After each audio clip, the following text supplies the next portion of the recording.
What's going on? It's yours truly, just say it with me. They call me Mr.Taliaferro. How's everybody doing out there? Let's play a little game of catch up. For those who are not familiar with James Wiseman, I mean, you ain't seen him play too much basketball.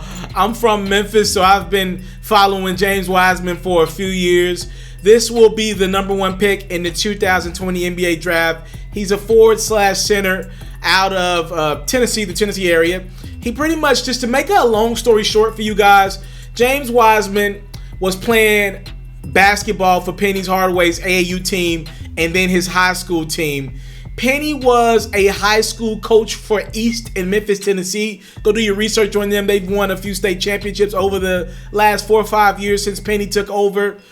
Penny ended up going and taking that University of Memphis head coach position. For those who don't understand, Penny Hardaway is one of, if not one of the most influential figures in the city of Memphis. He's done so much for the city of Memphis. So him making that leap from high school to college at an elite D1 level, it's not that surprising to anyone from Memphis. I want to kind of give you that little bit of background information. James Wiseman and Penny Hardaway had a relationship as he was growing up, and from probably the last 4 years, okay? So to put all that in perspective, James Wiseman goes to the University of Memphis to play basketball. The NCAA suspends James Wiseman over $10,000 to $12,000 that he was allegedly paid by Penny Hardaway in some form or fashion. Now, there are multiple reports in the atmosphere. Was Penny Hardaway technically a booster when he paid her the money, or does the NCAA know something else about James Wiseman in regards to, did he receive other forms of payment from Penny Hardaway? I'm going to leave that alone. Anywho, Penny Hardaway and the Memphis Tigers, they lost their big fella for 12 games. He was supposed to come back middle of January for the Memphis Tigers. Memphis Tigers ranked like 11th or 12th in the country, by the way. James Wiseman announced on his Instagram yesterday that he doesn't want to deal with the NCAA anymore. He's decided to just forget the rest of the college season, and he's now going to leave the city of Memphis. Matter of fact, I was told he's already left Memphis, and he is now somewhere working out as he prepares for the NBA draft. Again, this kid is going to be the number one pick. I don't believe there's a team out there that would pass on him at number one. This dude has drawn comparisons as a mixture of David Robinson and Chris Bosh. Okay, David Robinson and Chris Bosh. This left-handed smoothie. I was not sold on James Wiseman as of right now, but be clear, this dude in 4 or 5 years will be amazing off just off sheer athleticism and God-given ability. Now, many people have asked me, what do I think about Wiseman and his decision to leave Memphis and go ahead, get ready for the NBA draft? So before I answer that question, what I want to do is read you guys a little bit. I got James Wiseman's Instagram account pulled up, and then we'll go from there. Wiseman said, "Today I formally withdraw from the University of Memphis, and I will be preparing for my next chapter in life. Ever since I was a little kid, it's been a dream of mine to play in the NBA. Throughout this process, I've asked God to ordain my steps and lead me in the right direction. God is my Lord and salvation, and throughout this process, He has comforted me. This was not how I expected my freshman season to be, but I'm thankful for everyone who has supported my family and me throughout this process. I want to thank the coaches and staff for all their support and my teammates for pushing me every day at practice. I feel blessed for the opportunity to be a Tiger and for having the honor to play with these special group of guys." Only played 2 games with them. "I can't wait to see what all they accomplish this season. The friends and fans of Tiger Nation will always hold a place in my heart." Again, that is James Wiseman via his Instagram account, BigTicket_J13, letting that Memphis Tiger fan base and the rest of the basketball world know that he is done with college basketball, and he's going to start his process for the NBA draft. Again, expected to be the number one overall pick. Again, to answer that question, what do I think about James Wiseman's decision to leave Memphis? I want to say a few things here. Being from Memphis, first off, I feel like, and I went to the Tennessee Volunteers. Them Tigers just beat my Vols last weekend. But I want to make this clear. I'm from Memphis, born and raised. I feel like ever since Calipari left Memphis, the city, specifically the Tigers, have been disrespected by coaches. I'm watching the University of Memphis football team lose coach after coach. Mike Novell just left to take that Florida State job. They lost the coach a couple years ago. I just don't like the disrespect on that University of Memphis school right now. They don't deserve that. That city and that fan base, we're very loyal. Very loyal. In regards to Wiseman, he had to do what was best for him. He was tired of the NCAA. I don't blame him. Let's call a spade a spade. Let's make sure the narrative is right. James Wiseman and Penny Hardaway and that Memphis Tigers staff, they broke rules that the NCAA has created. Now, if you want to have a conversation of should the NCAA have these rules implemented where players can't get compensation financially from other powers that be, can't work, that's a whole different conversation. I don't agree with the rules. I believe these guys should be paid more than just making money off their likeness. I believe these guys should be paid. But that's not the rule right now. The rule is you can't make money while playing college basketball. So with that being said, James Wiseman and Penny Hardaway broke a rule. James Wiseman was suspended for 12 games. He looked up and said, you know what? I don't want to do this anymore. And he has every right to do that.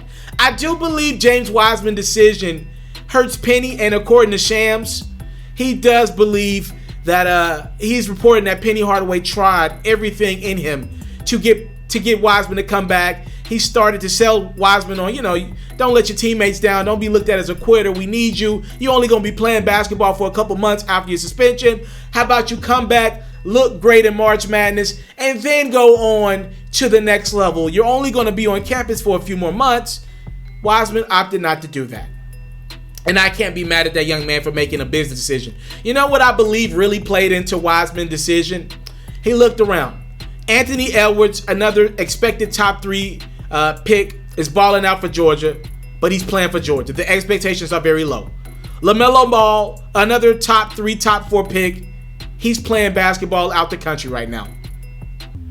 He doesn't care about NCAA. He'll be a top 3, top 4 pick without it. Anthony Edwards, if he didn't play another game in college basketball, he'll be a top 3, top 4 pick without it. And I think the biggest person that James Wiseman looked at was a friend of his. Another top 3, top 4 expected pick in the 2020 draft. Cole Anthony just got hurt. For the North Carolina Tar Heels, their starting point guard, a freshman as well. He's out 4 to 6 weeks. Let me tell you something. I strongly believe Cole Anthony will never play another game for the North Carolina Tar Heels. He, like James Wiseman, will do what's best for business and not risk their future on college basketball. He's out 4 to 6 weeks technically. You know what he really is out? Cole Anthony is out 4 weeks to the NBA draft. That's what they should have diagnosed him with. 4 weeks to the NBA draft. Because that's the next time we'll see Cole Anthony playing basketball on camera, when it's close to the combine, when he's getting ready to play at the next level. He ain't playing no college basketball for the Tar Heels anymore. And I don't blame him. I believe Wiseman looked at his friend Cole Anthony go down with the injury. He looked around and said, what does this even matter to me? Let me tell y'all something. We're in a different era. It's different, ladies and gentlemen. I'm going to ask you a question. How do you consume basketball? Because I cover the NBA every night. Y'all see me do highlight to highlight. Let me tell y'all something. I watch every game. Not too many people out there can say, and I'm talking about real fans of the NBA, who's really sitting down to watch basketball? Last night in the NBA, there was an exception. We had the 2 best records playing between Milwaukee and the Los Angeles Lakers in the first game, and you had Houston and the Clippers playing in the second game. A couple of other top tier teams with star power all over the court. So maybe you sat down and watched Thursday Night Hoops. You got Charles Barkley, Shaq, the TNT crew. Maybe you sat down and watched basketball last night. But let's call a spade a spade. Nobody cares about the regular season in the NBA. And you ain't really watching college basketball until tournament time. Until things get around January, February, that's when we really kick in college basketball. That's what we care about. We care about our brackets. Let's be real. We care about our brackets. Are you really watching college basketball this year? Unless you're in college. Are you really watching college ball this year? Because let me tell you something. As a fan of the game, a real fan first before I'm a reporter, I'm a fan of this game first. This is not a great year for college basketball. Last year was great. You had Zion, RJ Barrett, Cam Reddish, storylines all over the place. This year, it's wide open. There's no really dominant team. I believe there's going to be like 10 to 15 teams that are number one at some point in this season. We've already seen like 4 or 5 teams share that number one spot. I believe Kansas is number one right now. It's not the year for college basketball. It's just a down year. Wiseman has so much money to make. And when I was speaking on everything being different nowadays, what I really wanted to drive home to my people is social media. You know, the NCAA doesn't want to pay players. You got guys that have been complaining for years. This is a shrewd business model.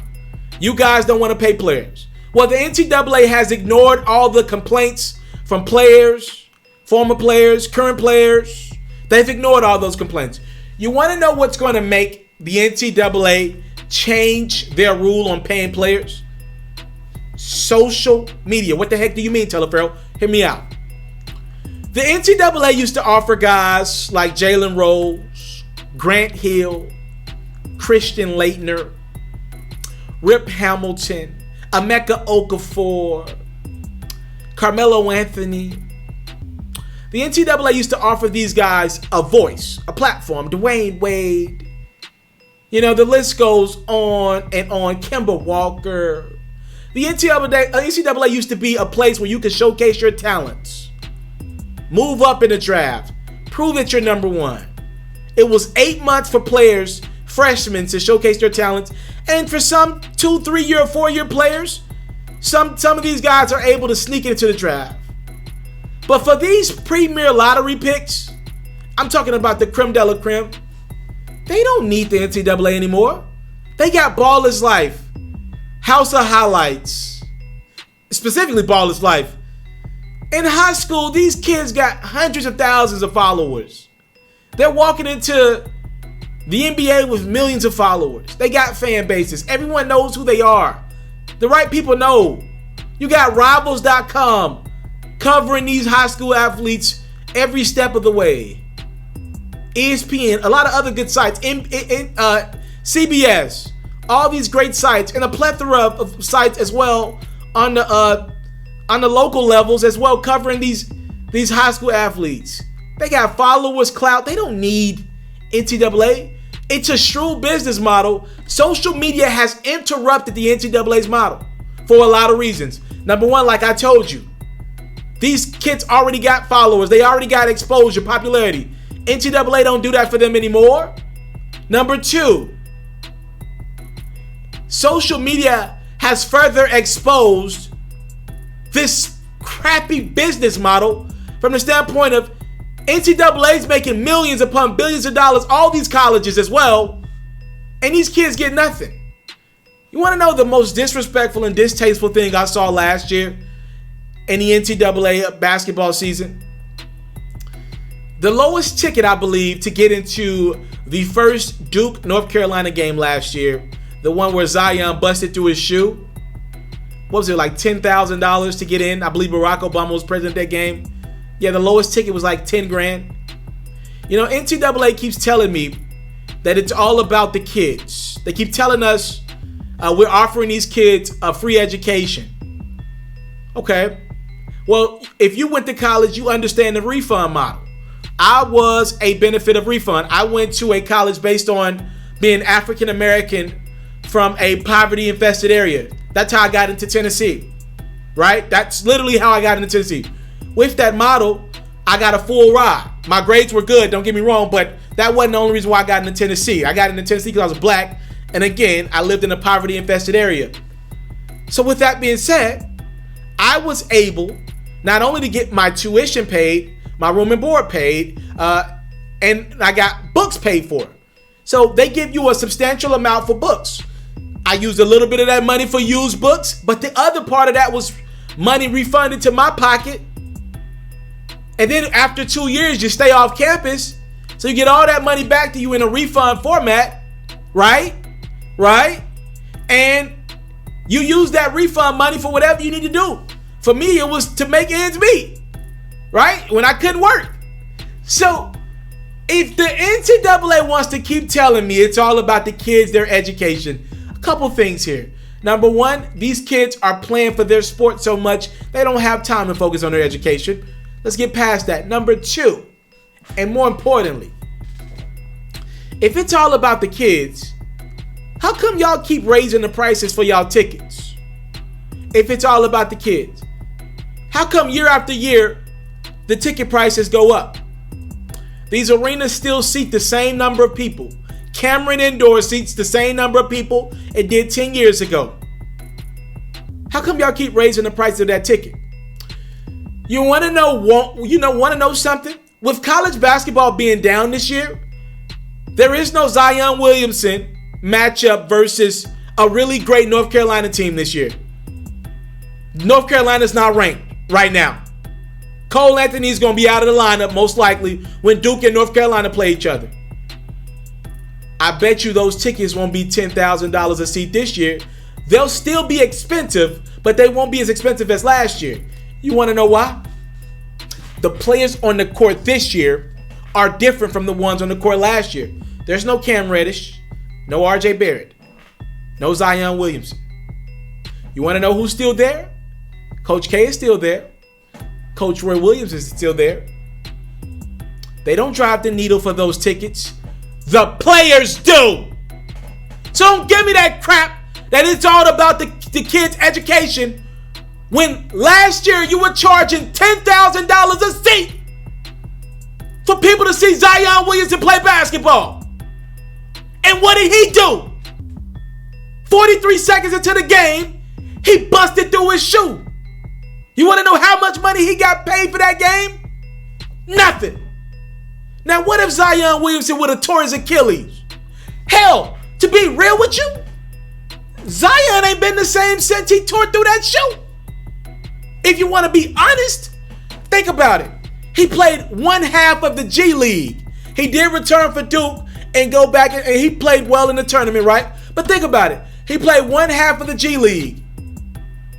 He played a few regular season games, preseason games, no regular season games today. So since that injury, that kid's NBA career is off to an inconclusive start. So don't tell me it's all about the kid's education. When y'all raising ticket prices, Barack Obama in the building to see Zion, don't give me that supply and demand. These kids can't demand a higher refund check.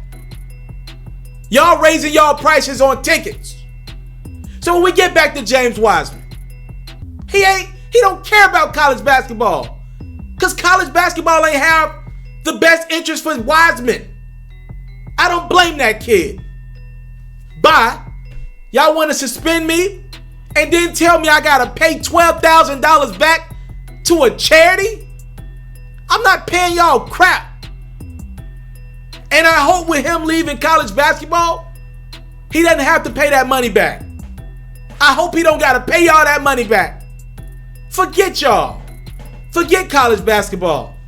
I'm about to be a millionaire. The number one pick without y'all product. It's 2019. We're about to be in 2020. Wake up into the NCAA. Y'all got a shrewd business model.